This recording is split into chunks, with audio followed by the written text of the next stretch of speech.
البدع والأهواء، أهل البدع العقائدية وأهل البدع السياسية. نقول بيننا وبينكم السلف، بيننا وبينكم الكتب، كان فيقول البدع بيننا وبينكم. Bismillahirrahmanirrahim. Alhamdulillah wassalatu wassalamu ala Rasulillah wa ala alihi wa sahbihi wa ba'd. Kita meneruskan bacaan kitab Bulughul Maram yang ditulis oleh Al-Hafidz Ibnu Hajar Al-Asqalani rahimahullah taala. Kita sudah menyelesaikan babul adzan, bab tentang adzan di kitab shalah. Kemudian belum melanjutkan dengan bab syurutus shalah, bab syarat-syarat salat. Boleh juga dibaca bab syurutis shalah. Disebutkan oleh beliau yakni hadis yang berkaitan dengan syarat-syarat salat. Dan syarat itu secara bahasa artinya alamah. Disebutkan di sini di Fathul Alam, Syekh Muhammad bin Nizam menyebutkan bahwa syarat itu secara lughah, secara bahasa itu artinya alamah, tanda. Adapun secara istilah yang sering kita dengar, syarat itu adalah ma yulzimu min adamihi al-adab. Apa yang mesti dengan tidak adanya itu tidak ada. Itu namanya syarat. Wala yulzim min wujudihi al-wujud. Dan tidak mesti dengan adanya itu ada. Seperti umpamanya, ya, syarat sholat itu berakal. Ya, kalau tidak ada akal yang dalam keadaan gila seperti itu, maka tidak ada sholatnya. Orang yang gila sholatnya tidak sah. Ya, dengan tidak adanya itu maka tidak ada sholatnya tidak ada. Tetapi tidak mesti dengan adanya itu ada. Tidak mesti kalau kemudian dia berakal kemudian sholatnya sah. Karena di situ ada syarat-syarat yang lain. Ya, umpamanya yakni tidak ada di situ najis, demikian juga tidak suci umpamanya. Dia berakal tapi tidak berwudu. Nah, seperti ini tidak sah sholatnya juga. Itu tentang syarat. Kemudian disebutkan syarat-syarat dari sholat. Yang pertama adalah Islam. Ya. Tidak semua oleh Ibnu Hajar di sini karena apa? Karena masyhur, karena sudah terkenal. Tidak perlu disebutkan. Syarat diterima sholat diantaranya adalah Islam. Kemudian juga dalilnya banyak. Ya. Kemudian syarat yang kedua adalah al-aql, berakal. Sebagaimana dalam hadis rufi al-qalam an salasah, diangkat pena, yakni ditulis di situ hukuman, demikian juga kesalahan itu diangkat dia dari 3. Di antaranya al-majnun hatta yaqil, orang yang gila sampai dia itu berakal. Kemudian syarat yang ketiga adalah at-tamyiz. Tamyiz, ya, itu adalah yang bisa membedakan. Maka anak kecil yang belum bisa membedakan sholatnya tidak sah. Ya, demikian. Dan ini syarat-syarat yang dia itu ijma'. Dan disebutkan anak-anak yang dia itu mumayyiz sekitar umur 7 tahun atau 8 tahun, bahkan sebagian mengatakan syaratnya adalah umurnya itu lebih dari 7 tahun baru sholatnya itu diterima. Seperti itu. Oleh karena itu kalau dia belum mumayyiz ya wudu, kemudian boleh masuk dalam shaf. Tapi sholatnya disebutkan bahwa sholatnya itu tidak sah. Ya, walaupun dia sudah berwudu umur 5 tahun dan sebagainya, tapi masuk dalam shaf boleh. Kemudian syarat yang keempat adalah dukhulul waqt, masuk waktu. Inna sholata kanat 'alal mu'minin kitaban mawquta. Semua dalam surat An-Nisa. Sesungguhnya sholat untuk kaum mukminin itu kitaban mawquta, telah ditentukan waktu-waktunya. Itu syarat yang keempat, ya. Kemudian syarat yang kelima itu adalah at-thaharah, dalam keadaan bersuci. Sebagaimana Nabi menyebutkan la yaqbalullahu sholata ahadikum idza ahdatsa hatta yatawaddo.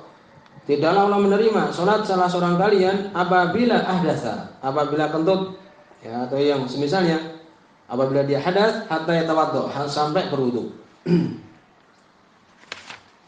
Ini syarat yang kelima. Nanti akan disebutkan oleh beliau Ibnu Hajar syarat yang lain, yaitu menutup aurat. Demikian juga setelahnya nanti menghadap kiblat. Ini sampai seterusnya nanti akan disebutkan. Kemudian berikutnya hadis yang pertama di syarat salat. Hadis nomor 197. An Ali bin Talq. Hadis ini dhaif. Ya, hadis Ali bin Talq radhiyallahu anhu ini dhaif. Di situ ada Muslim bin Salam Al-Hanafi, majhulul hal. Tidak diketahui keadaannya, majhul hal. Ya, di situ ada majhul ain, ada majhul hal. Majhul ain itu lebih parah. Majhul hal dia tetap dhaif ya, walaupun lebih bagus daripada majul ain. Sebagian mengatakan majul ain itu muridnya satu orang saja, atau semisalnya. Di sini dhaif karena ada Muslim bin Salam Al-Hanafi. Dari Ali bin Thalib radhiyallahu anhu, beliau mengatakan qala Rasulullah sallallahu alaihi wasallam, berkata Rasul sallallahu alaihi wasallam, "Idza fasa ahadukum fi shalah, falyansharif." Apabila fasa, yakni kentut. Apabila kentut salah seorang kalian di dalam salat, maka hendaknya berpaling, meninggalkan tempat salat. Wal yatawaddo, kemudian berwudulah, wal yu'idi shalah, kemudian mengulangi salat. Rawal khamsah oleh yang 5. Ahmad, Abu Daud, Nasai, Tirmidzi, Ibnu Majah. Wa sahawi Ibnu Hibban, soalnya Ibnu Hibban. Ibnu Hibban termasuk ulama yang dia itu mutasahidin, agak bermudah-mudah. Ya, demikian. Beliau mempunyai kaidah seorang mukmin ya, itu adalah adil. Sampai ada bukti bahwa dia itu adalah lemah. Ya, demikian. Kalau ada orang sholat di masjid dan sebagainya dikatakan thiqah. Ini seperti itu. Secara umum seperti itu. Hadis ini dhaif. Kemudian hadis nomor 198. Wan Aisyah radhiyallahu anha, dari Aisyah radhiyallahu anha, beliau mengatakan, qala Rasulullah sallallahu alaihi wasallam. Berkata Rasul sallallahu alaihi wasallam. Hadis ini juga dhaif. Ya, hadis ini juga dhaif. Di situ ada Ismail bin Ayyas. Ini terlewat ini hadis ini, ya. Ismail bin Ayyas riwayatnya adalah dhaif fi ghairi Syamiyyin. Di selain orang-orang Syam. Jadi riwayat beliau ini kalau selain orang Syam maka lemah. Ya, ini dipelajari di ilmu ilal, penyakit hadis. Bagaimana para ulama mengatakan orang ini hadisnya adalah diterima kecuali kalau mengambil dari orang selain Syam atau mungkin orang selain dari kampungnya, maka lemah. Ini dipelajari di ilmu mustalah dan semisalnya dan ilal dan sebagainya. Jadi hadis ini adalah dhaif. An Aisyah radhiyallahu anha qala, dari Aisyah radhiyallahu anha, beliau mengatakan qala Rasulullah sallallahu alaihi wasallam, man asabahu qai, barang siapa yang menimpa dia itu qai, muntah, au ru'af, atau mimisan, keluar darah di hidungnya, au madyun, atau keluar madhi. Madhi itu keluar biasanya ketika syahwatnya tinggi, bukan mani. Telah lewat pembahasannya. Falian sorif, maka hendaknya dia berpaling, meninggalkan tempat sholat. Wal faliyatawaddo, dan berwudulah. Tsumma liyabni ala sholatihi, kemudian membangun sholatnya. Makna liyabni, maknanya adalah dia tidak perlu mengulangi dari awal, tetapi cukup kalau dia umpamanya mimisannya itu ketika rakaat yang kedua, langsung rakaat yang kedua, itu makna liyabni. Tsumma liyabni an sholatihi, kemudian membangun sholatnya. Wa huwa bidzalika la yatakalam, dan dia waktu itu tidak bercakap-cakap. Syaratnya keluar kemudian wudu, tidak ngomong, kemudian meneruskan sholatnya. Hadisnya tadi kita sebutkan dhaif. Rawi Ibnu Majah wa dha'afahu Ahmad, oleh Ibnu Majah dan Imam Ahmad mendhaifkan. Ya, demikian. Dari sini tentang permasalahan apabila seseorang itu kentut ya, atau misalnya, atau bahkan di sini muntah atau dan sebagainya. Kalau dia itu kentut, maka jelas sesuatu yang diketahui, untuk kemudian batal sholatnya, berwudu kemudian mengulangi dari awal. Adapun kalau mimisan, demikian juga muntah, maka seperti ini tidak membatalkan, ya, tidak membatalkan. Ya, seperti ini tidak membatalkan muntah, demikian juga mimisan. Walaupun sebagian ulama mengatakan bahwa darah itu adalah najis, tapi yang benar ulama itu adalah tidak najis. Simbolnya ada seperti itu. Adapun madi, maka itu suatu najis. Madi itu najis, pernah lewat. Kalau mani yang rajih itu adalah suci. Madi ini adalah najis. Oleh karena itu, maka dia untuk membersihkan najisnya itu kemudian berwudu, ya, demikian. Mengulangi sholat dari awal. Ya, demikian pembahasan ini. Kemudian berikutnya hadis nomor 199 tentang aurat. Ya, sekarang akan disebutkan syarat yang berikutnya setelah 5 syarat tadi kita sebutkan. Yang terakhir adalah berwudu. Sekarang akan disebutkan syarat sahnya sholat yang ke-6, itu adalah menutup aurat. Ini permasalahan yang penting. Batasan menutup aurat untuk laki-laki, demikian juga perempuan. Disebutkan di sini hadis yang pertama, ya, tentang aurat ini. Berarti hadis yang kedua. Hadis yang ketiga. Tapi hadis ini dhaif. Di situ ya terjadi inqita', terputus. Muhammad bin Sirin ya tidak mendengar dari Aisyah radhiyallahu anha. Ana munqati'un baina Ibnu Sirin wa Aisyah, terputus. Muhammad bin Sirin beliau seorang tabi'in juga, tapi tidak mendengar dari Aisyah radhiyallahu anha. Demikian disebutkan. Di sini dhaif. Wa Aisyah radhiyallahu anha ani Nabi sallallahu alaihi wasallam qala la yaqbalullah salata haid. Allah tidak menerima salatnya perempuan yang sudah haid, maksudnya. Haid di sini adalah perempuan yang sudah balik. Allah tidak menerima salat perempuan yang sudah balik, yang sudah haid illa bihimar, kecuali dengan himar. Himar itu apa? Himar itu yang menutupi kepala, yang menutupi rambut dia itu. Ini sayangnya hadisnya ini adalah dhaif. Kalau dia itu sahih, ini saya menjadi hukum dalam permasalahan ini. Ya. Hadisnya dhaif tadi kita sebutkan. Rawal khamsah, semua oleh yang 5. yakni Imam Ahmad, Abu Dawud, Tirmidzi, Ibnu Majah dan ya disebutkan di sini Ibnu Khuzaimah. Ya tidak disebutkan di situ Nasa'i. Wa sahih Ibnu Khuzaimah, sahih oleh Ibnu Khuzaimah. Disebutkan di sini wal khamsah ila Nasa'i, kecuali Imam Nasa'i. Jadi hadis ini adalah dhaif. Kalaupun dia itu sahih, saya apa? Perempuan hendaknya untuk menutup kepalanya. Untuk menutup kepalanya. Nanti akan disebutkan tentang permasalahan ini. Apakah kemudian dia wajib untuk menutup kepala atau tidak? Kemudian hadis berikutnya.